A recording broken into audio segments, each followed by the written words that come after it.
চট্টগ্রামের রপ্তানি প্রক্রিয়াকরণ এলাকা ইপিজেডের জেএমএস ও মেরিমো নামের দুই পোশাক কারখানার শ্রমিকদের মধ্যে সংঘর্ষে প্রায় অর্ধশতাধিক শ্রমিক আহত হয়েছেন। শনিবার সকাল ৯টার দিকে সিইপিজেড এলাকায় জেএমএস ও মেরিনকো কারখানার শ্রমিকদের মধ্যে সংঘর্ষ শুরু হয়। পরে আর্মি, নেভি, শিল্প পুলিশ এবং মেট্রোপলিটন পুলিশ মোতায়েন করা হলে দুপুর নাগাদ পরিস্থিতি আইনশৃঙ্খলা বাহিনীর নিয়ন্ত্রণে আসে। সংঘর্ষে আহতদের মধ্যে বেশিরভাগ শ্রমিক জেএমএস কোম্পানির।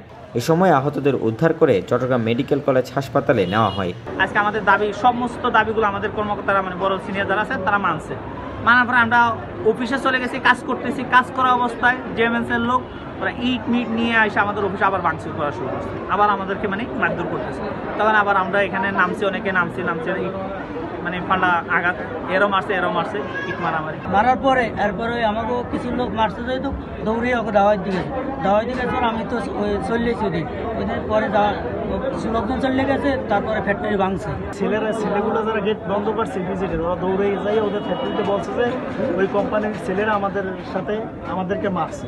তারপর ওদের ১,৫০০ পোলাপান নিয়েছিল প্রায় ১৫০০-র মতো, সব আইসিয়া আমাদের ফ্যাক্টরিতে লোক ছিল না, ৪০-৫০ জন লোক ছিল। তখন যে ওরা গেট ভাঙছে, তারপরে ভিতরে গ্লাস ভাঙিয়া ভাঙচুর করছে। কাছাকাছি দুই কারখানা শ্রমিকদের মধ্যে বিরোধ থেকে সংঘর্ষের সূত্রপাত বলে জানিয়েছেন শিল্প পুলিশের চট্টগ্রাম অঞ্চলের পুলিশ সুপার মোহাম্মদ সুলাইমান। অন্যদিকে সিপিজেড থেকে আহত যাদেরকে আনা হয়েছে তাদের কারো অবস্থা গুরুতর নয় বলে জানিয়েছেন চট্টগ্রাম মেডিকেল কলেজ হাসপাতাল পুলিশ ফাঁড়ির এক সদস্য। এখানে অনেক রোগী আসছে, এসে তারা ফার্স্ট এইড নিয়ে আবার ইনিশিয়েল চলে গেছে, এরকম এটা আছে। আবার অনেকে এখন আসে না, ঠিক আছে। ইতিমধ্যে যারা আসছে এর ভিতরে হচ্ছে কি আপনার প্রায় ৪০-৫০ জনের দুই কোম্পানি মিলিয়ে এর ভিতরে অনেকে অ্যাডমিটেড আছে, অনেকে ফার্স্ট এইড নিয়ে চলে গেছে। জেএমএস এবং মেরিকো কারখানার শ্রমিকদের মধ্যে ভুল বোঝাবুঝি থেকে এই ঘটনা।